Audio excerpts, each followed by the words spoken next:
Very excited to have a fireside chat here with Mark Sear. Mark, you're the Director of Data Integration, AI, Machine Learning and Analytics at Maersk. And Maersk is one of the largest shipping companies in the world, shipping line and logistic companies in the world, based out of Copenhagen, but subsidiaries and offices across 130 countries with about 83,000 employees worldwide. We know that we always think about logistics and shipping as something just working harmoniously, transparently in the background. But in the recent past, given all of the supply chain pressures that have happened with the pandemic and beyond, and even that ship getting stuck in the Suez Canal, I think a lot more people are paying attention to this industry as well. So I'm super excited to have you here, Mark, to hear more about yourself, you as the leader of data teams, and about what Maersk is doing with data analytics. Thank you so much for joining us. It's an absolute pleasure. You've just illustrated the perils of Wikipedia. Maersk is not just one of the largest shipping companies in the world, but we're also actually one of the largest logistics companies in the world. We have our own airline. We've got hundreds of warehouses globally. We're expanding massively. So we're there. And of course, we are a leader in decarbonation. We've got a pledge to be carbon neutral way before just about anybody else. So it's a fantastic company to work at. I often say to my kids, we don't just deliver stuff, we're doing something to help the planet. It's a bigger mission than just delivering things. So it's a pleasure to be here. That's great, Mark. Before we get into Maersk, I'd love to learn about you. So you have an amazing background and accumulation of all of these different experiences. Would you help the audience understand, some of your interests and how you got to be in the role that you currently are at, and what is your role comprised of inside of Maersk? Well, it's a long story. I'm an old guy, so I'm just like a couple of years over 60 now, which is, which you could say you don't look it, but don't worry about it. I don't look it at all. I'm of a generation that not many of us went to university. So let me start there. So I left school at 18, did a bit of time in the basic military before going to what you would, I suppose, fundamentally a crypto analyst school. They would detect how smart you were, whether you had a particular thing for patterns, and they sent me there. Did that, and then since then I've worked in banking, in trading in particular. I ran a big trading group for a major bank, which was great fun. So we were using data all the time to look for both, not just arbitrage, but other things. Fundamentally, my life has been about data. Right. Even as a kid, my dad had a very small business, and because he didn't know anything about computers, I would do the computing for him and work out the miles per gallon that his trucks were getting and what the trading value was and things like that. So data's been part of my life, and I love everything about data and what it can do for people, companies, everything. Yeah, that's it, data. That's great, Mark. Obviously, this is a conference about a data team, so it's great to hear from the data guy who's been doing it for a really long time. So Mark, to begin, Maersk, as you said, one of the largest shipping and logistics companies in the world. How has data transformed your company? Well, I think that's a great question. How has it transformed and how will it transform? Yes. I think that for the first time in the last couple of years, and I've been very lucky, I've only been with the company 3 years, but I joined shortly after I joined, we had a new tech leader, a gentleman called Navneet Kapoor. The guy is a visionary. If you imagine, shipping was seen for many years as a bit of a backwater, really. You move containers from one country to another country on ships. That was kind of it. Navneet has changed the game for us all and made people realize that data is pervasive in logistics. It's literally everywhere. If you think about our biggest ship class, for example, is called an E-class. That can take over 18,000 shipping containers on one journey from China to Europe. 18,000. Oh, wow. Think about that. So that's absolutely huge. Now, to put that into context, in one journey, one of those ships will move more goods than was moved in the entire 19th century between continents. One journey. And we got 6 of them, and they're going backwards and forwards all the time. So the data has risen exponentially, and what you can do with it, we are now just starting to get to grips with. That's what's so exciting. Consider we have companies that want to know how much carbon is being produced as part of their product. We have things like that. We also have an incredibly diverse set of products. To give you an example, I worked on a project about 18 months ago where we worked out, working in tandem with a couple of nature organizations, that if a ship hits a whale at 12 knots and above, that whale will largely die. If you hit it at below 12 knots, it will live. It's a bit like hitting an adult at 30 miles an hour versus 20. The company put some money in so we could use the data for where the whales were to slow the ships down. So this is an example of where this company doesn't just think about what can we do to make money. This is a company that thinks about how can we use data to better the company, make us more profitable, and at the same time put back into the planet that gave us the ability to have this business. Let's not forget that we're human. Most important. Yeah, it's super exciting, right? You can make all the money in the world. If you trash the planet, there's not a lot left to enjoy as part of it. And I love that about this company. So absolutely. And I'm guessing with the pandemic and post-pandemic, and all of the other data sets that you guys are gathering anyways from sensors or from the shipping lines or from all the efficiencies, right? With all the proliferation of all this data inside your organization, like what challenges has your team or this Maersk data team faced? Well, my team is in the enterprise architecture team. We therefore deal with all the other teams that are dealing with data. And I think we got the same challenges as everybody. We've got, is the data quality right? Do we know where that data comes from? Are we processing it efficiently? Do we have the right ideas to work on the right insights to get value out of that data? I think they're common industry things. And as with everything, it's a learning process, right? So, one man's high quality data is another woman's low quality data. And depending on who you are and what you want to do with that data, people have to understand how that quality affects other people downstream. And of course, because you're quite right, we did have a pandemic, and in the pandemic, shipping rates went a little bit nuts, and they're normalizing now. But of course, if you think about introducing predictive algorithms where the price is going vertically, an algorithm may not know that there's a pandemic on it, just sees price. So I think what we find is challenging, same as everybody else, is how do you put that human edge around data?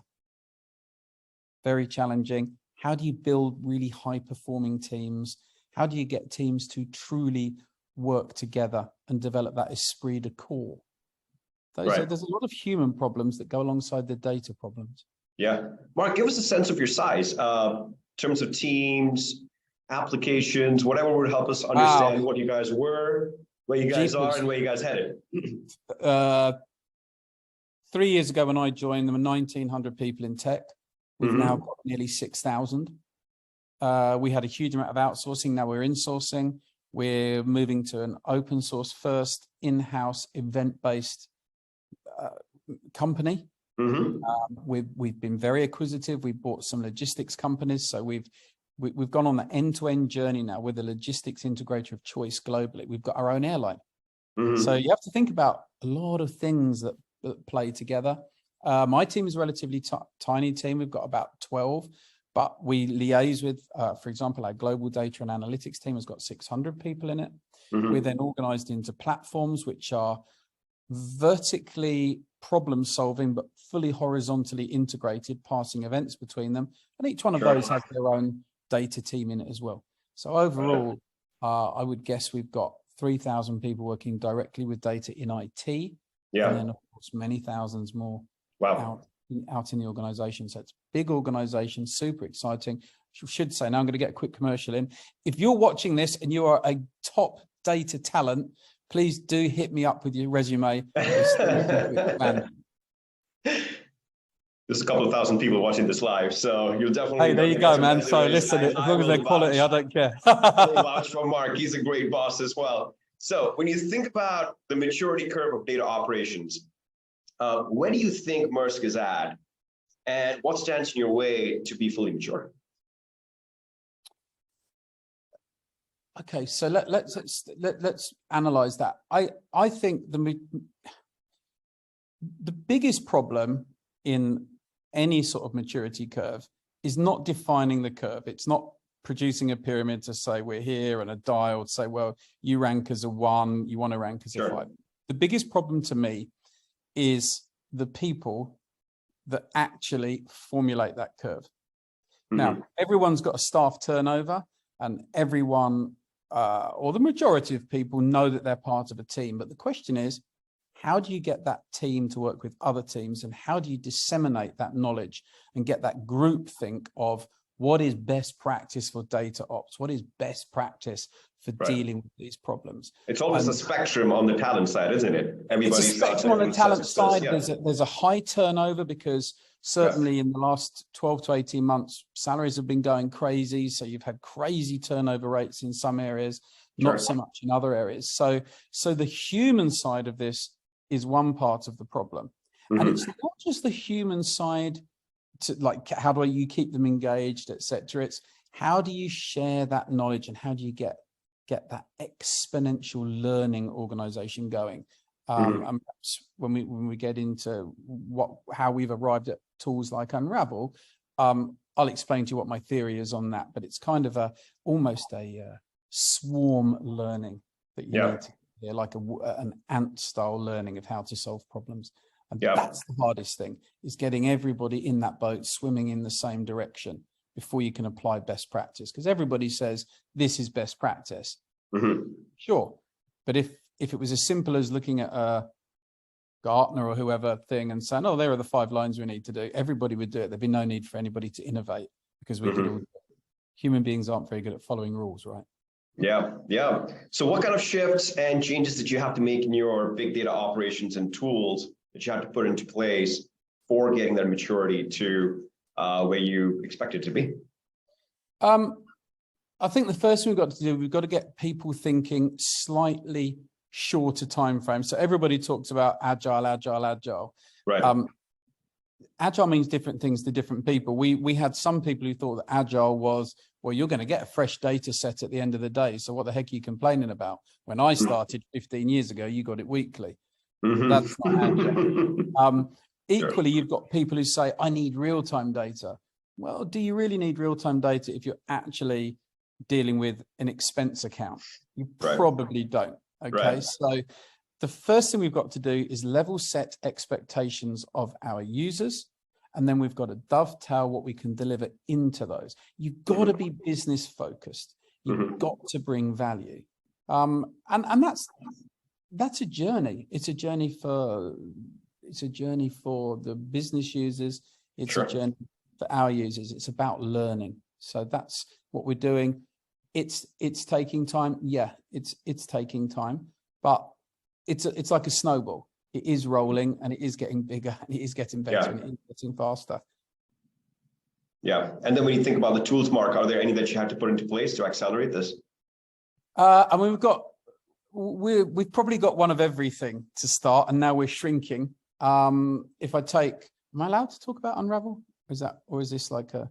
Sure. So I'll talk about as much as you would. Unravel for a few seconds. So if you think about what we've got, let's say we've got 3,000 people, primarily relatively young, inexperienced people, churning out Spark code, let's say Spark Databricks code. And they all sit writing it. And of course, if you are in a normal environment, you can ask the person next to you, how would you do this? You ask the person over there, how would you do this? We've had 3,000 engineers working from home for 2 years. Right. Even now, they don't want to come into the office per se, because it's kind of inconvenient, number one, because you might be journeying in an hour in and an hour home. And also it's not actually truly as productive. So the question is, how do you harvest that group knowledge, and how do people learn?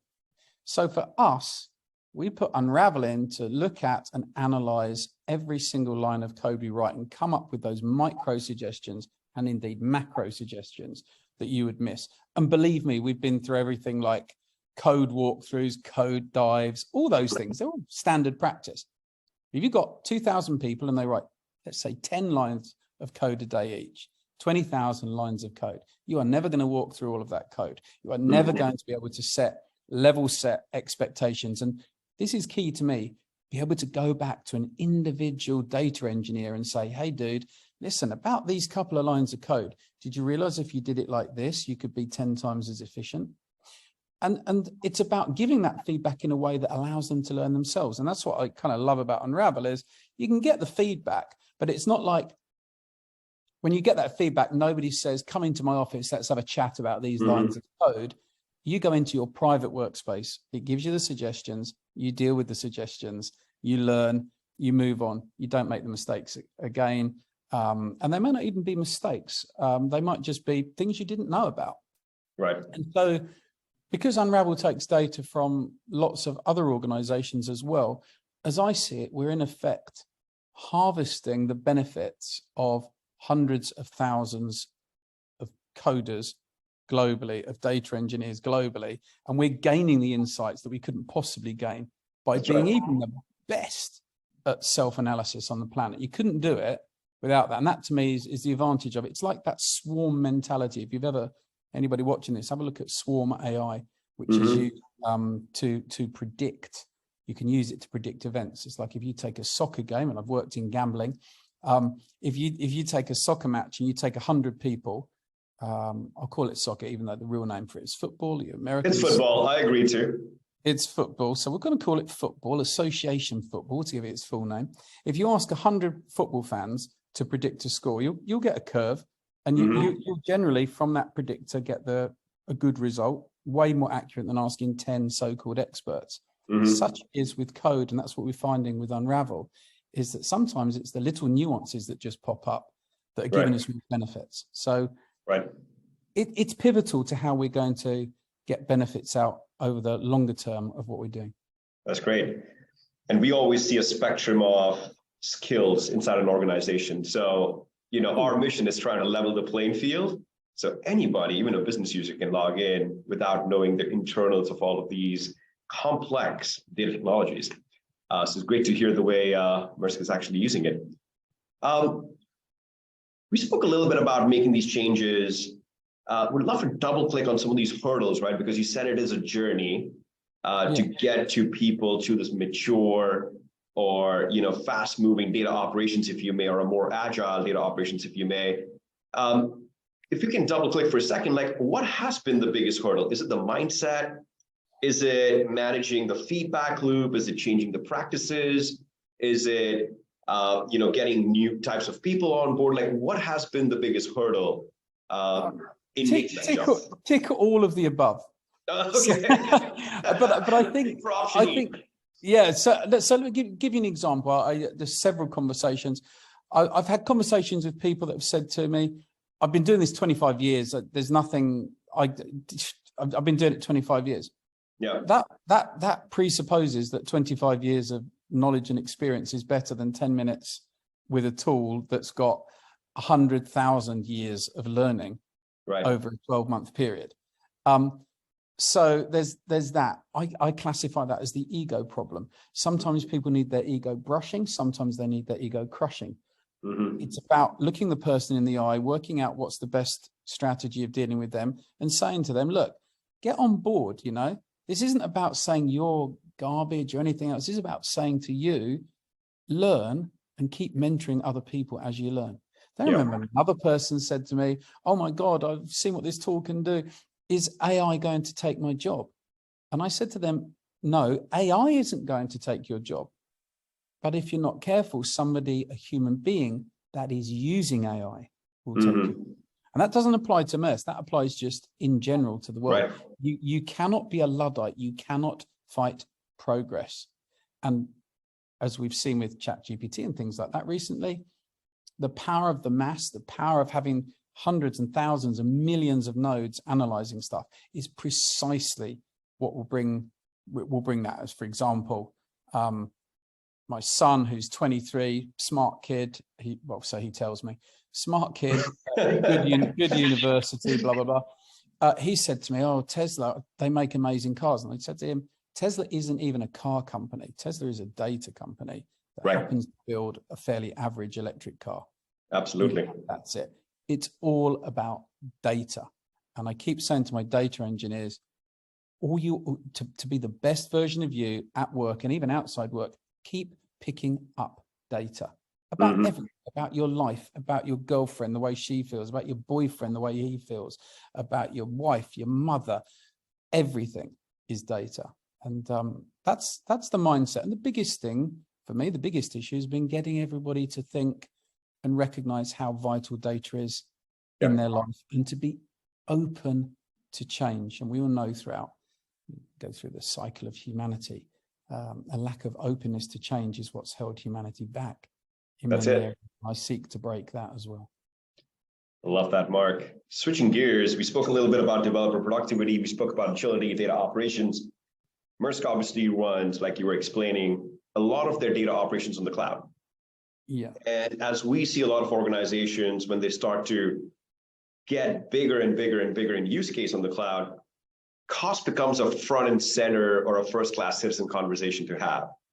Shed some light on that for us, right? Like, what is that maturity inside of Maersk, or how do you think about managing costs and budgets and forecasts on the cloud? And what's the consequence of not doing that correctly? Well, there are some things that I can't discuss because they're obviously the kind of internal, but I think, let's say I speak to a lot of people in a lot of companies, and there seem to be some themes that run which is there's a rush towards certain technologies, and people, they test it out on something tiny and say, hey, isn't this amazing? Look how productive I am. Then they get into production and somebody else says, that's really amazing. You were very productive, but have you seen what comes out the other end? It's a cost of $1 bazillion an hour to run it. Then you've got this sort of, I think they called it the Steve Jobs reality distortion field, where both sets of people go into this sort of weird thing of, well, I'm producing value because I'm generating code, and isn't it amazing? And the other side is saying, yeah, but physically the company is going to spend all its money on the cloud. We won't be able to do any other business. Yeah. So we're now getting to a stage where we have some really nice cost control mechanisms coming in. For me, it's all in the audit, right? And crucial to this is, do it up front, do it in your dev environment. Don't go into production, get a giant bill, and then say, how do I cut that bill? Which is, again, where we've put Unravel now right in the front of our development environment. So nothing even goes into production unless we know it's going to work at the right cost price.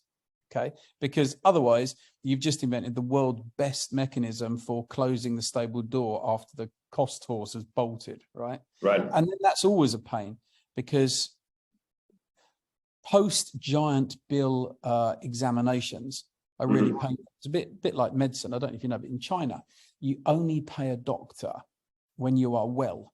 As soon as you're sick, you stop paying bills and they have to take care of you, right? So that, to me, is how we need to look at costs. Do it up front. Love that. Up front.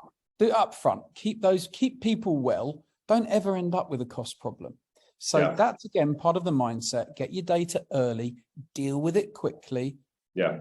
And that's the level of maturity we're getting to now. It's taking time to get there. We're not the only people. I know it's everywhere, but I would say to anybody, I was going to say lucky enough to be watching this, but that's a little bit cocky, isn't it? Anybody watching this, whatever you do, get in there early, get your best practice in as early as possible. Go live with fully costed jobs. Don't go live, work out what the job cost is, and then go, how the hell do I cut it? Yeah. Go live with fully costed jobs and work out, well, if it costs this much in dev test, what's it going to cost in prod? Then check it as soon as it goes live and say, yeah, okay, the delta's right, game on. That's it.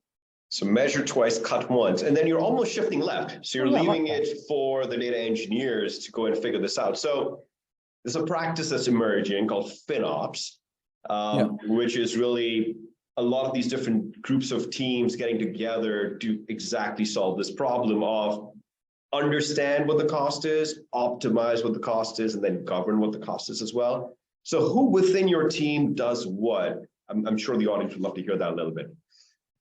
Pretty much everybody will do everything. Every individual data engineer, man, woman, child, whatever, will be, we're not using child labor, incidentally. Yeah, let's clarify that one for the audience. That was a joke. Edit that out.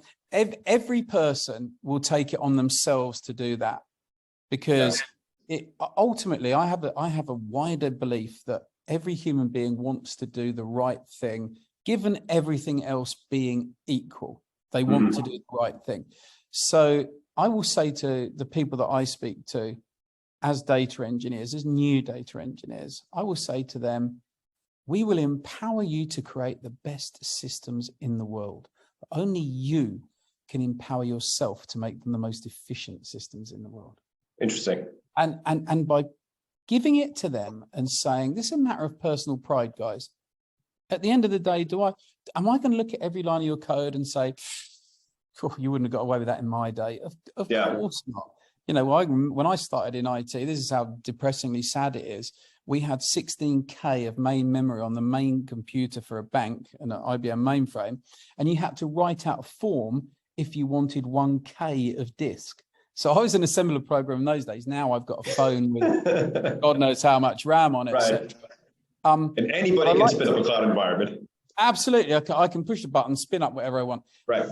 But I think the way to deal with this problem is to, again, push it left. Don't have somebody charging in from finance, waving a giant bill saying, guys, you're costing a fortune. Say to people, let's just keep that finance dude or lady out of the picture. Take it on yourself, show a bit of pride, develop esprit de corps, and let's do it together. Love it. Mark, last question. This is a fun one, and I know you're definitely going to have some fun answer over here. So what are your predictions for this data industry for this year and beyond? What are we going to see? Wow. That's, what do I think? Since you got such a pulse on the overall industry and market. So to me, the data industry, obviously it will continue to grow. I don't believe that technology in many levels, I'll give you over a couple of years, technology in many levels, we're actually a fashion industry. If the fashion is to outsource, everybody outsources. If the fashion is to insource, everybody does. Women's skirts go up, fashion changes, they come down. Guys wear flared trousers, guys wear narrow trousers, and nobody wants to be out of fashion. What I think is going to happen is data is going to continue to scale. Quantum computing will take off within a few years. And what's going to happen is your CEO is going to say, why have I got my data in the cloud and in really expensive data centers when someone has just said that I can put the whole of our organization on this and keep it in the top drawer of my desk? And you will have petabyte, zettabyte scale in something that can fit in a shoebox. And at that point, it will change everything. I will probably either be dead or at least hopefully retired and doing something by then. But I think it is for those people that are new to this industry. This is an industry that's going to go forever. I personally hope I get to have an implant in my head at some point from Elon. I will be going for, I'm only going to go for like version 2. I'm not going for version 1. And hopefully, just that one. Yeah, you don't never want to go for V1. Exactly. Absolutely right. But you guys, ladies, everybody watching this, you're in the most exciting part, not just of technology, of humanity itself. I really believe that, of humanity itself. You can make a difference that very few people on the planet get to make. And on that note, I think, the big theme that we have going on this year is we strongly feel that data teams are running the world and will continue to run the world. Mark, thank you so much for sharing this exciting insights. And it's always fun having you. Thank you for making the time. Complete pleasure.